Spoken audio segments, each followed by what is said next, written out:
Mi propia sangre me estaba envenenando. El blister vacío de supresores neurológicos estaba escondido en la basura de mi propio garaje. Estaba perfectamente aplastado entre una taza rota y una revista de moda. Apenas 10 minutos antes, mi único hijo me había llamado desde el aeropuerto. Con una voz frívola y vacía, me informó que él y su esposa embarazada se mudaban a Austin, Texas. Dijo que simplemente se habían olvidado de decírmelo. Yo no grité, no exigí explicaciones. Solo me quedé de pie en el centro de mi cocina en Miami, procesando la absoluta audacia de sus palabras. Una reubicación de esa magnitud no se olvida, especialmente cuando, apenas 8 meses atrás, yo les había entregado un cheque por $2.500.000. Ese dinero era, supuestamente, para renovar su casa aquí en Florida y construir la habitación de mi futuro nieto. Ellos explotaron el dolor por la pérdida de mi difunta esposa, utilizando nuestro sagrado lazo familiar para saquear mis cuentas. Caminé por el largo pasillo hacia mi oficina insonorizada. Soy un hombre de 70 años. Pasé 4 décadas construyendo un imperio de logística global que conecta los puertos de Norteamérica con América Latina. Mi cerebro está programado para identificar patrones y neutralizar amenazas. Cerré la pesada puerta de roble y me acerqué a la estantería de caoba. Presioné el interruptor oculto y expuse la caja fuerte de acero. Giré el dial pesado. 42, 18, 55. La puerta se abrió con un sonido sordo. El interior estaba completamente vacío. Mi poder notarial médico había desaparecido. Era un documento sumamente confidencial que le otorgaba a mi hijo el control legal y financiero absoluto sobre mi vida, pero estaba diseñado para usarse solo en caso de que yo quedara completamente incapacitado. Un escalofrío de hielo puro recorrió mis venas. Mi mente retrocedió a los últimos meses, y la verdad me golpeó con una fuerza devastadora. Recordé mi repentino deterioro cognitivo, las veces que olvidaba por qué había entrado a una habitación, mi habla arrastrada durante las cenas familiares, el pánico asfixiante de perder mi brillantez mental. Y Lorena, mi nuera, siempre estaba allí. Me entregaba pequeñas pastillas blancas cada noche, jurando con dulzura que eran suplementos holísticos para la memoria. Mientras yo perdía el control de mis facultades, ella me grababa con su teléfono inteligente. Se reía y decía que yo estaba adorablemente confundido, capturando mi humillación en video. No eran recuerdos familiares. Estaba documentando metódicamente mi falso declive para presentarlo ante un tribunal. La ira se condensó en un bloque de hielo inamovible en mi pecho. Salí de la oficina y caminé rápidamente hacia el garaje.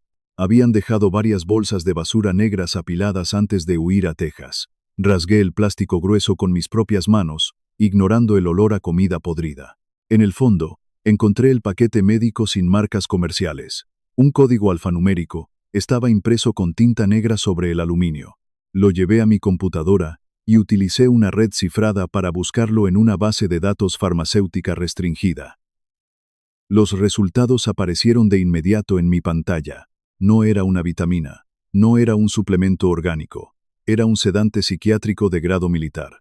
Mi propia familia me estaba lobotomizando químicamente en mi propia mesa de comedor. Querían que yo estuviera dócil, incompetente y legalmente indefenso para el Estado. Me giré hacia mi estación de vigilancia secundaria. Quería ver las grabaciones de seguridad de las últimas 48 horas. Quería ver el momento exacto en que saquearon mi caja fuerte. Pero al ingresar mis credenciales, la pantalla se volvió roja. Un protocolo de eliminación maliciosa comenzó a sobreescribir los discos duros locales.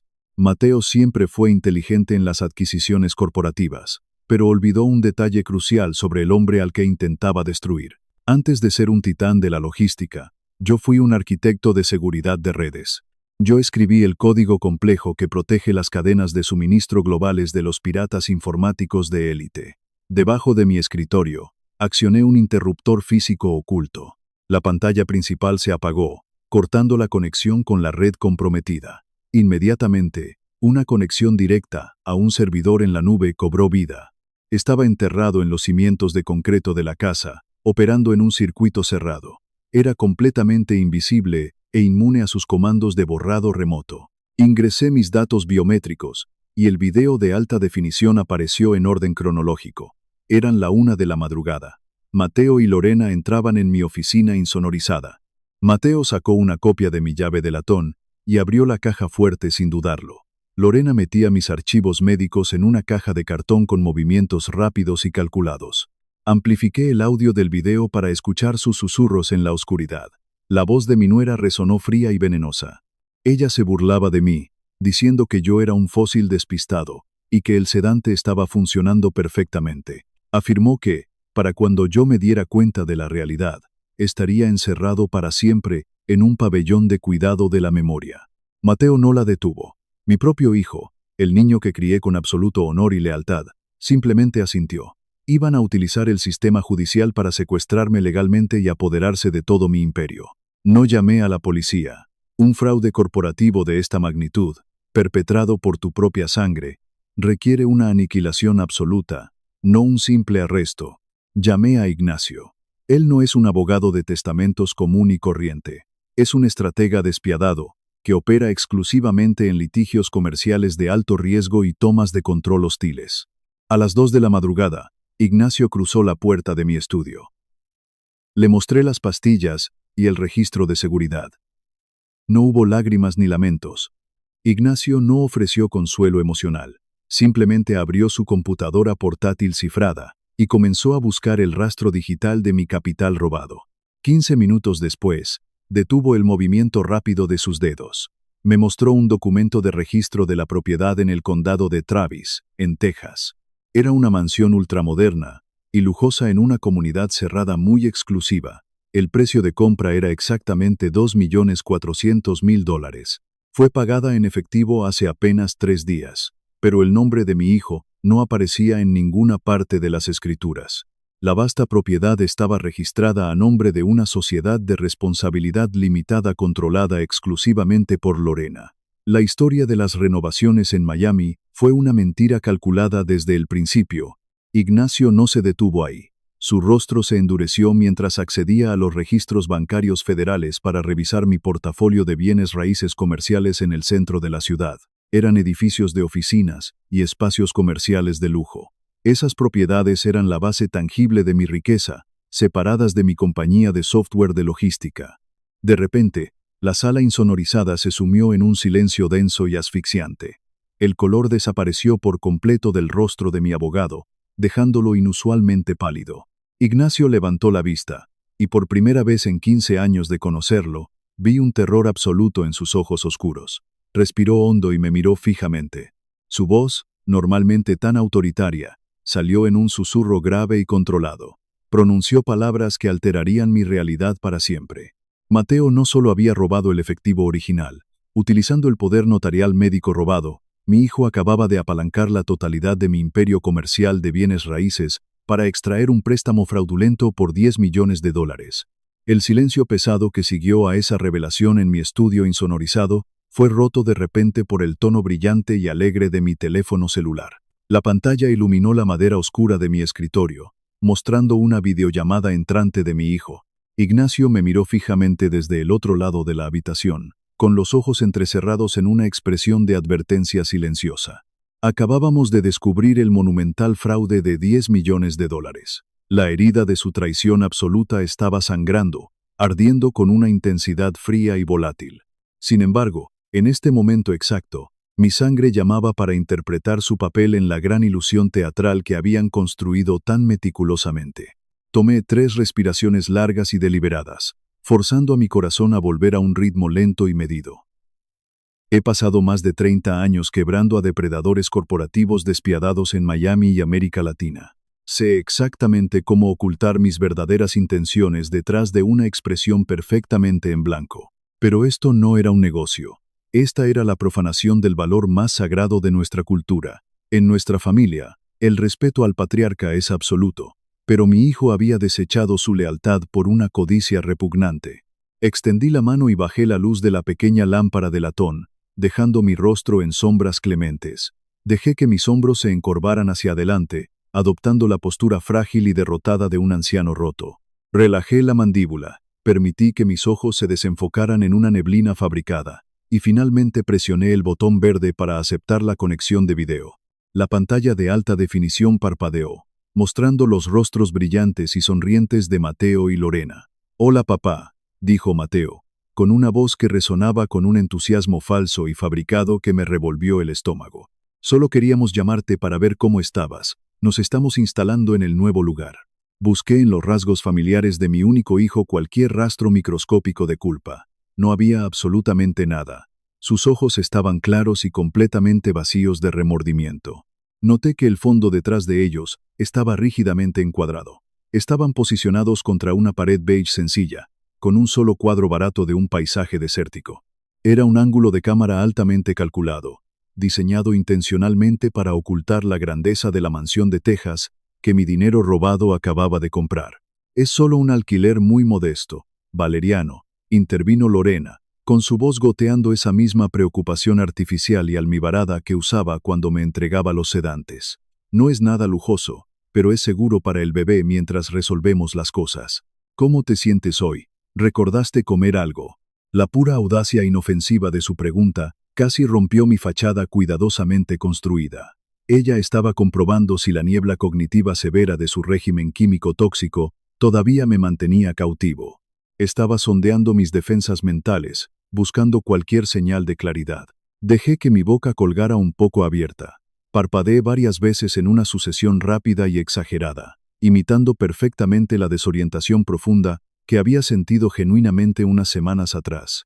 Creo que sí, murmuré deliberadamente, arrastrando las palabras y dejando que mi voz se apagara en un susurro débil. La casa se siente tan grande y vacía sin ustedes aquí, añadí. Te extrañamos también, papá, respondió Mateo suavemente, con un tono fuertemente cubierto de una lástima condescendiente. Tienes que concentrarte en descansar, necesitas mantener tus niveles de estrés completamente bajos. Me acerqué a la lente de la cámara, abriendo los ojos para retratar un pánico profundo e indefenso. Dejé que mi mano temblara visiblemente mientras me frotaba la frente. Mateo, no puedo encontrar mi chequera, tartamudeé, haciendo que mi voz se quebrara perfectamente en la última sílaba. Necesito pagar las facturas, pero mi mente está completamente en blanco. Observé la pantalla de alta definición con el enfoque depredador de un halcón. Por un fugaz segundo microscópico, las máscaras pulidas resbalaron. Lorena giró sutilmente la cabeza hacia Mateo.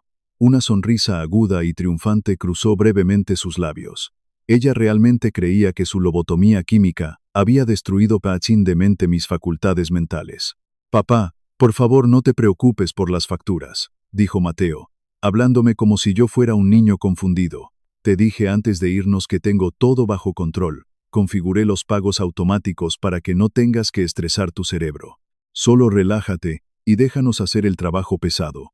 Eres un buen hijo, susurré, forzando una sonrisa frágil, mientras un infierno silencioso y furioso ardía detrás de mis ojos. Mateo se ajustó el cuello de su camisa impecable. Tengo que salir ahora mismo para un aburrido seminario de redes para gerentes de logística, añadió rápidamente. Estamos tratando de construir desde cero aquí abajo, buscando algo de trabajo de consultoría para mantener las luces encendidas en este pequeño alquiler. Te llamaremos mañana. Buena suerte con tu seminario, hijo, murmuré suavemente. La pantalla se volvió negra cuando terminaron abruptamente la conexión. Inmediatamente dejé caer la postura frágil. Mi columna se enderezó y mi mandíbula se apretó con una fuerza letal. En ese exacto momento, el teléfono celular secundario y altamente cifrado que descansaba en mi escritorio vibró con un pulso singular y agudo. Era una comunicación directa de Cruz, el investigador privado de élite que había enviado a Austin. Cruz es un fantasma en el mundo de la ciberseguridad, un hombre que opera en las sombras más profundas de la inteligencia corporativa. No envió un mensaje de texto, simplemente transmitió una única fotografía digital de alta resolución. La marca de tiempo en la esquina inferior derecha indicaba que la imagen había sido capturada hacía menos de 3 minutos. Miré la fotografía brillante y mi respiración se detuvo en un silencio mortal. Mateo no estaba asistiendo a un aburrido seminario de redes. La fotografía nítida lo mostraba sentado dentro del comedor privado de un asador de lujo astronómicamente caro en el centro de Austin. Estaba sonriendo ampliamente, inclinado hacia adelante en una conversación profunda. Sentado directamente frente a mi hijo, devolviendo la misma sonrisa depredadora, estaba Bastian. Bastian es el director ejecutivo fundador de Apex Global, el rival corporativo más agresivo con el que he luchado durante más de una década. Mi propia sangre estaba usando mi dinero robado para orquestar una cena de celebración con mi peor enemigo. Le mostré la pantalla a Ignacio, quien palideció por segunda vez. Instruí a Cruz a través de una conexión de voz segura que abandonara por completo su vigilancia física y dedicara cada onza de sus recursos digitales a rastrear el flujo del préstamo de $10 millones. Quería entender la mecánica precisa del arma financiera que Mateo estaba construyendo activamente contra mí. Nos quedamos sentados en el estudio insonorizado durante 3 largas y agonizantes horas. Justo antes del amanecer, la computadora cifrada emitió un tono suave con un paquete de datos entrante.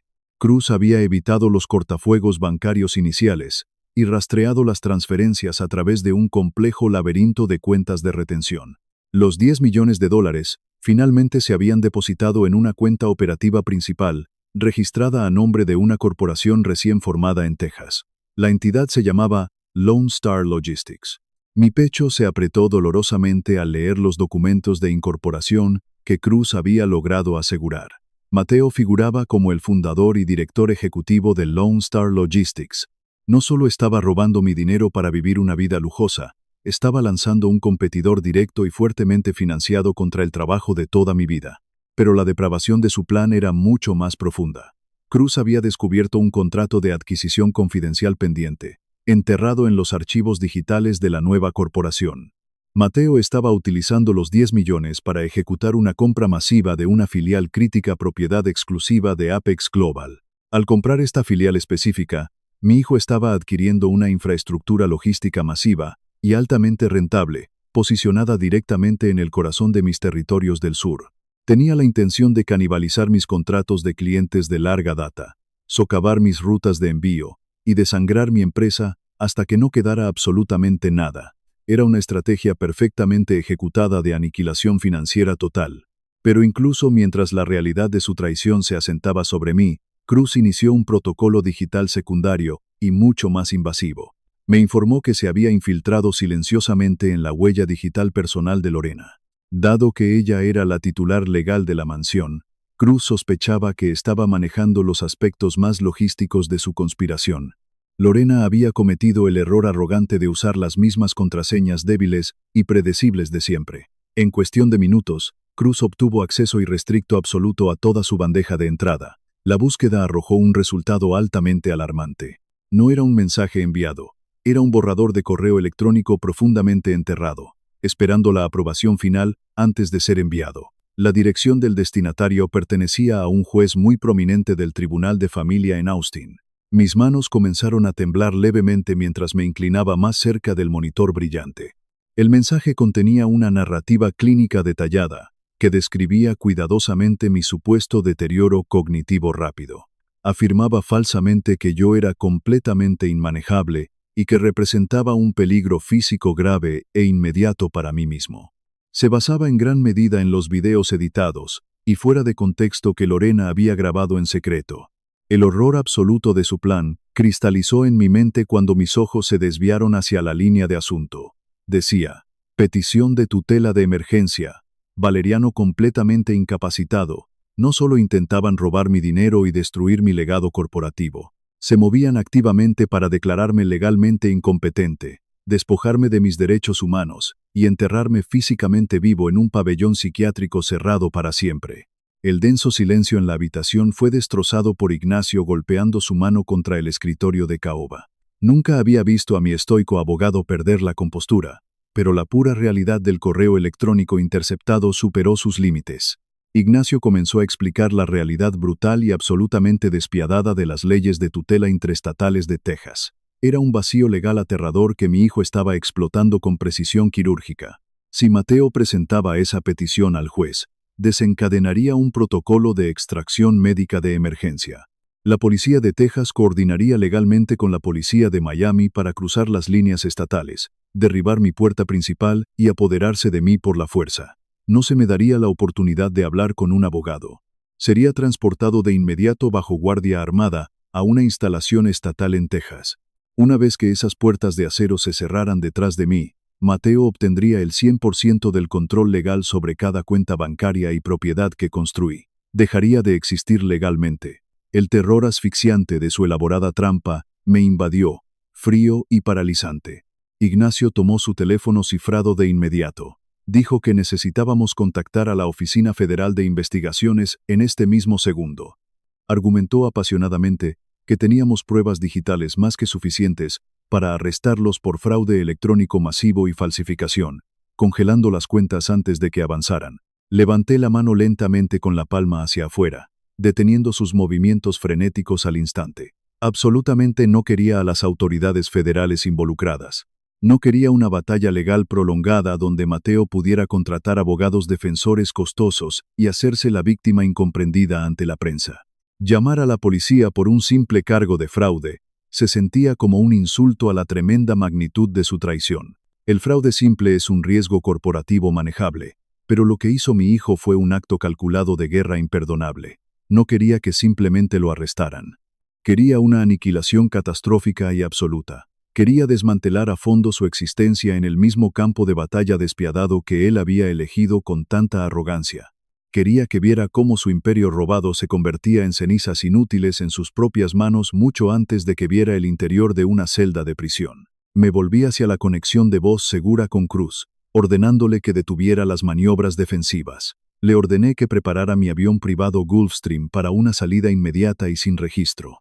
Íbamos a volar directamente al corazón vulnerable de su operación criminal en Austin. Le dije a Cruz que reuniera un equipo táctico altamente especializado en tierra antes de que mi avión tocara la pista. Necesitaba a sus mejores contadores forenses y un detalle de seguridad física fuertemente armado. Íbamos a cortar la garganta financiera de mi hijo justo en la mesa de cierre. Vamos a cortarle la cabeza a esta serpiente en particular ahora mismo, declaré, mi voz cortando el aire de la oficina como una cuchilla de hielo puro. Menos de 4 horas después, las ruedas de mi jet Gulfstream tocaron el asfalto de una pista ejecutiva muy discreta en las afueras de Austin. El aire seco de Texas golpeó mi rostro al descender por las escaleras de metal. Cruz ya nos esperaba con los motores en marcha, al volante de un vehículo utilitario deportivo blindado y con los cristales completamente tintados. Subimos a la parte trasera en silencio. Cruz ingresó en su panel las coordenadas de la mansión de múltiples millones de dólares que Lorena había comprado con mi dinero. Le ordené al conductor que ignorara esa ruta por completo. No íbamos a ir a la casa de mi hijo. Mateo y Lorena eran solo los síntomas venenosos de esta infección legal. Necesitábamos erradicar la enfermedad que le daba oxígeno y legitimidad a su historia. Nos dirigimos directamente al prestigioso distrito médico en el centro de la ciudad, apuntando a la inmensa clínica privada del Dr. Fausto. Aparcamos bajo la sombra de unos viejos robles, fuera de la vista de la entrada principal de cristal reflectante. Cruz ni siquiera abrió la pesada puerta del vehículo. Sacó una computadora portátil de descifrado de grado militar y apuntó una antena direccional de alta ganancia hacia las ventanas del segundo piso. En menos de 4 minutos, falsificó el punto de acceso inalámbrico principal de la clínica, creando un gemelo digital invisible justo dentro de nuestro vehículo.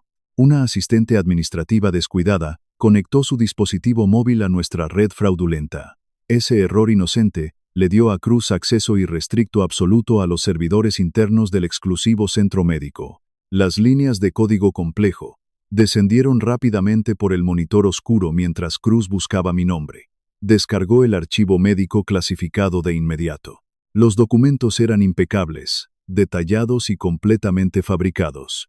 El Dr. Fausto había documentado consultas en persona que nunca ocurrieron, describiendo mis supuestos arrebatos agresivos y mi total incapacidad para realizar funciones humanas básicas. Incluso, incluyó resultados de análisis de sangre falsificados que respaldaban la presencia del sedante que Lorena había estado moliendo en secreto en mi comida. Pero un médico de ese prestigio no arriesga su lucrativa carrera sin un motivo monumental. Cruz profundizó en los registros financieros personales del médico, cruzando datos con aplicaciones bancarias privadas. La verdad se reveló con una velocidad asombrosa y patética. El Dr. Fausto no era un profesional exitoso. Era un hombre que se ahogaba bajo una montaña de catastróficas deudas de juego internacionales. Su práctica médica estaba hipotecada y sangraba dinero en efectivo hacia personas muy peligrosas. Cruz abrió un libro de transacciones extraterritoriales y giró la pantalla hacia mí. Me señaló una transferencia bancaria altamente asegurada, ejecutada hacía exactamente 7 días. Lorena no le había pagado una simple tarifa de consulta. Había utilizado el capital extraído de mi portafolio comercial para enviar exactamente $150,000 a una cuenta imposible de rastrear. Esa cuenta era propiedad exclusiva del peligroso corredor de apuestas del médico. Teníamos la prueba irrefutable en nuestras manos. Cruz anuló las alarmas internas de la clínica con absoluta maestría utilizando un token de derivación. Caminamos como fantasmas por los pasillos estériles, envueltos en el olor agudo a antiséptico. Llegamos a la puerta de caoba de la suite ejecutiva. No llamé. Simplemente giré el tirador de latón pulido y entré sin previo aviso. El doctor Fausto estaba sentado detrás de su enorme escritorio, con el rostro hundido en las manos temblorosas. Un vaso de licor ámbar descansaba sobre archivos dispersos. Levantó la vista, y al reconocer mi rostro, el terror absoluto drenó todo el color de su piel. Caminé con pasos lentos e increíblemente medidos hasta detenerse frente a él. Saqué una pesada carpeta de mi abrigo a medida, y la dejé caer sobre su escritorio con un ruido sordo y definitivo. Le ordené en voz baja que la abriera. Sus manos temblaban tan violentamente que apenas podía agarrar la cubierta de cartón. Al abrirla, se encontró con las impresiones nítidas de sus transferencias bancarias extraterritoriales y las copias exactas de los diagnósticos falsos que había enviado al tribunal. «Eres un hombre de ciencia, doctor», susurré con una frialdad implacable que cortó el silencio opresivo. «Miremos los datos empíricos que acaban de aterrizar en tu escritorio. Has falsificado documentos médicos legales, has aceptado dinero robado de mi portafolio, y has armado al sistema judicial contra un ciudadano completamente sano, todo para pagar tus deudas de apuestas ilegales». El doctor intentó hablar, pero su garganta estaba completamente seca. Emitió un sonido patético, suplicando en silencio una piedad que no merecía. Me incliné hacia adelante, apoyando ambas manos en el borde de su escritorio, invadiendo su espacio con una autoridad inquebrantable. «Tienes dos opciones frente a ti. O escribes una confesión jurada y detallada invalidando la petición de tutela ahora mismo, o envío esta carpeta a la Oficina Federal de Investigaciones. Serás arrestado por fraude electrónico masivo antes de que salga el sol». Llorando incontrolablemente, el médico tomó la pluma estilográfica de plata que Cruz le ofreció. Durante 20 minutos, el único sonido fue el rasgueo frenético de la tinta sobre el papel grueso. Lo documentó todo, desde las llamadas iniciales de Lorena hasta las demandas de Mateo. Justo cuando tomó mi carpeta y me di la vuelta para salir, su voz desesperada nos detuvo desde las sombras de su escritorio.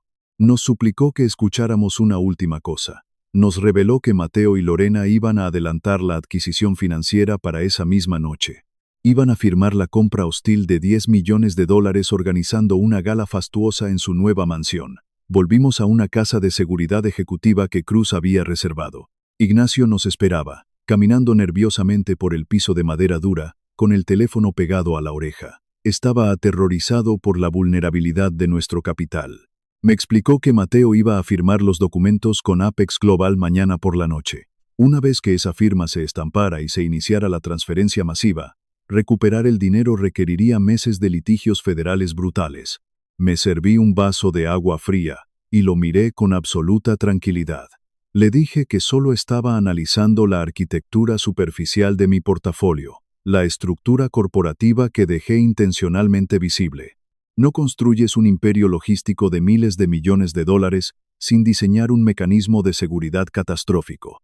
Le revelé a mi abogado el secreto que ni siquiera él conocía en su totalidad. Los $10 millones estaban temporalmente en una cuenta de depósito en garantía nacional, respondiendo al poder notarial robado.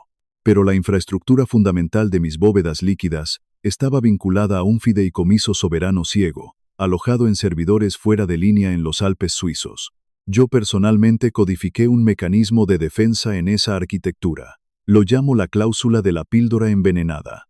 Mateo asume arrogantemente que un simple papel notariado le otorga soberanía absoluta sobre mi existencia financiera. Pero cualquier retiro de capital altamente irregular que supere exactamente $1 millón requiere mi autenticación biométrica en vivo. Requiere un escaneo de retina fuertemente cifrado, combinado con una frase de contraseña vocal que solo yo poseo. El rostro de Ignacio palideció al comprender la brillantez de la trampa. Cuando Mateo intente iniciar la transferencia bancaria final obligatoria para completar la transacción, el sistema exigirá esa autenticación. Mateo fallará, y el sistema no solo rechazará la transacción silenciosamente. La cláusula de la píldora envenenada bloqueará los fondos de forma permanente y enviará automáticamente un paquete de datos cifrados. Todas las pruebas de fraude y las direcciones de red de la mansión serán enviadas directamente a la Oficina Federal de Investigaciones y a la Interpol.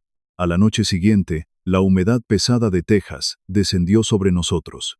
Estábamos estacionados en la más absoluta oscuridad, dentro de una furgoneta de vigilancia completamente camuflada, justo al otro lado de la calle de la inmensa mansión robada. La propiedad era una maravilla arquitectónica de arrogancia pura, comprada con el efectivo que yo había sangrado para ganar. Una procesión lujosa de vehículos de alta gama fluía a través de las puertas de seguridad abiertas. Mateo y Lorena no habían perdido el tiempo integrándose en la élite local, organizando una gala fastuosa para proyectar la imagen de un poder corporativo intocable. Cruz instaló un micrófono láser de grado militar en un trípode estabilizado. Apuntó el haz invisible directamente a los enormes paneles de cristal del comedor formal.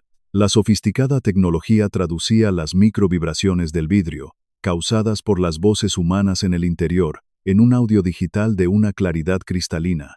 Escuchamos a Lorena encantando a un grupo de inversores locales cerca de la entrada principal. Les contaba una historia fabricada sobre mi repentino y severo deterioro de salud, pintando a Mateo como el hijo heroico que asumía la carga del imperio. Pero el verdadero objetivo de la noche acababa de llegar en una limusina negra. Bastian, el director ejecutivo de Apex Global, bajó acompañado de 2 abogados corporativos. Mateo prácticamente corrió a saludarlo, intentando proyectar dominio, aunque estaba nadando en aguas infestadas de tiburones. Cruz aisló el audio del comedor formal, cuando Mateo y Bastian cerraron las pesadas puertas de madera para iniciar la transacción final. Mateo le aseguró a Bastian que yo ya no estaba al mando, vendiendo mi legado a mi peor enemigo por una fracción de su valor real, solo para alimentar su propio ego insaciable. Bastian confirmó que había revisado las divulgaciones financieras y que los $10 millones estaban verificados en el depósito de garantía. Declaró que, asumiendo que el capital llegara a sus cuentas por la mañana, la filial y toda su infraestructura regional serían de Mateo. Cruz me miró, con los dedos sobre el teclado.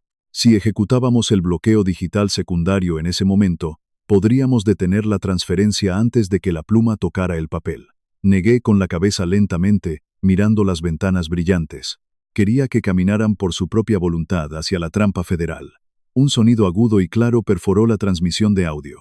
Era el inconfundible descorche de un champán sumamente caro, seguido por el tintineo cristalino de las copas. Brindaron por el futuro altamente rentable de Lone Star Logistics. Escuché el susurro inconfundible del papel grueso. Mateo estaba firmando los documentos con avidez, comprometiéndose oficialmente con el fraude electrónico masivo, frente a múltiples testigos altamente creíbles.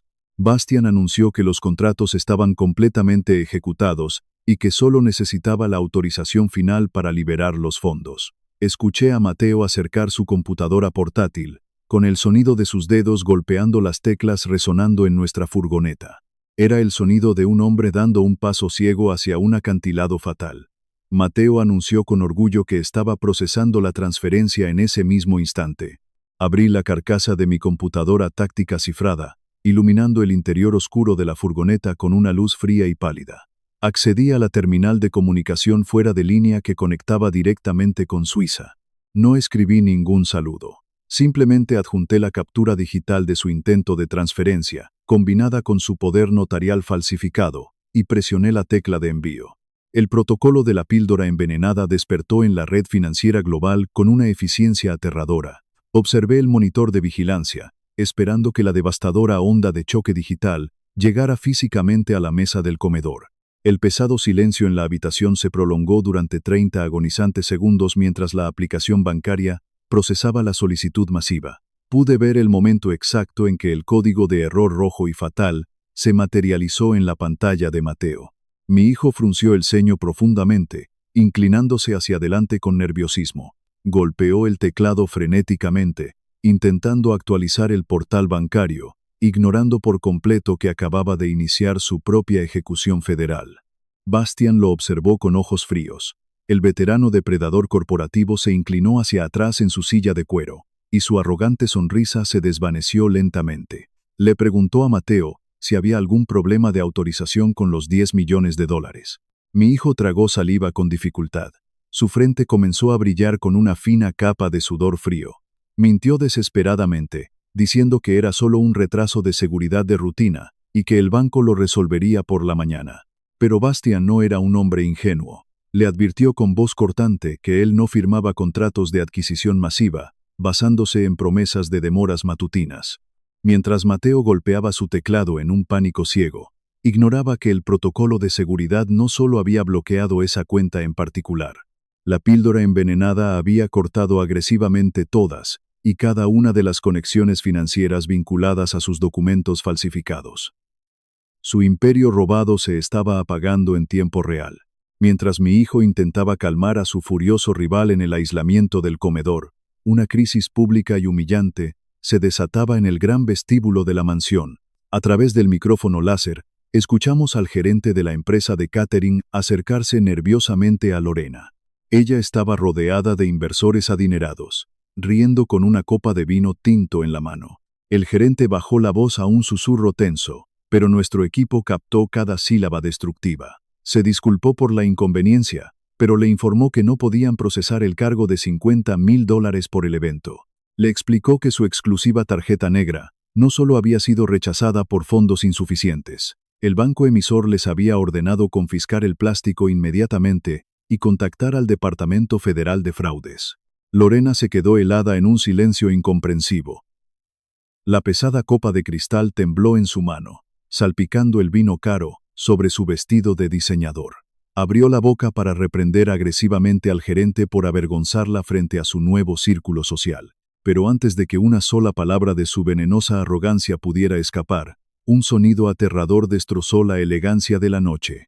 Comenzó como un gemido distante sobre las colinas de Texas, multiplicándose rápidamente hasta convertirse en un coro ensordecedor. Las sirenas pesadas de las fuerzas del orden ahogaron la suave música de jazz de la fiesta. Observé a través de las ventanas tintadas de nuestra furgoneta cómo un vehículo táctico pesado embistió las inmensas puertas de hierro de la mansión. El metal cedió con un estruendo brutal a casi 60 kilómetros por hora. Una enorme flota de vehículos del Buró Federal de Investigaciones y patrullas de la Policía Estatal de Texas invadieron el camino de Grava Inmaculada. Agentes fuertemente armados y con chalecos tácticos rodearon el perímetro con una precisión aterradora. La élite de Austin se congeló en puro terror, derramando su costoso champán mientras intentaban alejarse del equipo de asalto. En ese instante exacto, las puertas de madera del comedor formal se abrieron de golpe. Mateo salió al pasillo principal acompañado de Bastian, completamente ajenos al colapso financiero, hasta que vieron los uniformes policiales ocupando su vestíbulo. Mi hijo, aferrado a su delirio de superioridad corporativa, intentó proyectar autoridad. Caminó hacia el agente principal, sacando el poder notarial médico falso de su bolsillo. Le exigió a la policía que se retirara, afirmando ser el único conservador legal del imperio de su padre. El agente federal ni siquiera miró el documento falsificado. Lo miró directamente a los ojos con absoluta repugnancia profesional. Le informó a Mateo que estaba bajo arresto formal por fraude electrónico interestatal, lavado de dinero internacional y abuso premeditado de ancianos. El sonido afilado de las pesadas esposas de acero rompió por completo la fantasía corporativa de mi hijo. Bastian comprendió inmediatamente el inmenso peligro legal en el que se encontraba. El director ejecutivo retrocedió físicamente, separándose de Mateo con una expresión de furia calculadora, dándose cuenta de que había sido engañado para participar en un delito federal masivo. Mateo finalmente entró en pánico. Comenzó a gritar a todo pulmón que todo era un error, que yo sufría de demencia severa, y que él solo intentaba salvar el legado familiar. Seguía aferrándose ciegamente al diagnóstico médico falso que había comprado. Apagué los monitores dentro de la furgoneta oscura. Abrí la pesada puerta corrediza y salí a la cálida y húmeda noche de Texas. No llevaba la ropa holgada y cómoda de un anciano en decadencia. Llevaba un traje a medida gris carbón, impecable y afilado, que reservo exclusivamente para declarar la guerra corporativa. Mi postura era perfectamente recta, y mi mente estaba más lúcida que en las últimas 3 décadas. Caminé con paso firme por el inmenso camino circular. Las luces rojas y azules de las patrullas se reflejaban en mis zapatos de cuero. Al acercarme a la entrada, la multitud de la alta sociedad, que había escuchado toda la noche que yo era un incompetente mental, se apartó en un silencio atónito. Cruzaron el umbral y entré en el brillante vestíbulo. Lorena estaba paralizada cerca de una columna de piedra, luciendo como una muñeca de porcelana rota. Dejó caer su copa de vino, que se hizo añicos contra el mármol, al darse cuenta de que su apocalipsis financiero acababa de entrar por la puerta. Ignoré su patética existencia y caminé directamente hacia el centro de la habitación. Mateo estaba de rodillas, inmovilizado por dos gigantescos agentes federales. Toda la sangre había abandonado su rostro, dejándolo de un color gris pálido y enfermizo. Me miró con los ojos muy abiertos, con el pecho agitado por respiraciones cortas y desesperadas. Yo era el fantasma que él había drogado y enterrado en vida, y ahora estaba de pie frente a él, comandando la habitación con una autoridad absoluta. Me dirigí exclusivamente al agente principal. Me presenté como el propietario y director ejecutivo de mi imperio logístico, y como la víctima directa del fraude que ocurría en esa casa. Le entregué la pesada carpeta que habíamos obtenido del centro médico. Le informé que allí encontraría la confesión jurada del doctor Fausto, los registros de los sobornos extraterritoriales y las pruebas irrefutables de su conspiración para encarcelarme en un asilo psiquiátrico. El agente tomó los documentos, su rostro endureciéndose en una máscara de justicia implacable. Mateo se derrumbó por completo. Las pesadas cadenas de sus esposas resonaron contra la piedra pulida mientras suplicaba por piedad. Llorando como un niño asustado, me rogó que detuviera la investigación, prometiendo que podíamos arreglarlo. Lo miré hacia abajo con una expresión de hielo puro y absoluto. Me incliné muy levemente y le susurré, con una voz diseñada para destrozar su alma: yo diseñé el sistema de seguridad que intentaste borrar. Horas más tarde, el entorno opulento de su mansión robada fue reemplazado por la implacable luz fluorescente de un centro de detención federal. Entré en una pequeña y asfixiante sala de interrogatorios de paredes de hormigón.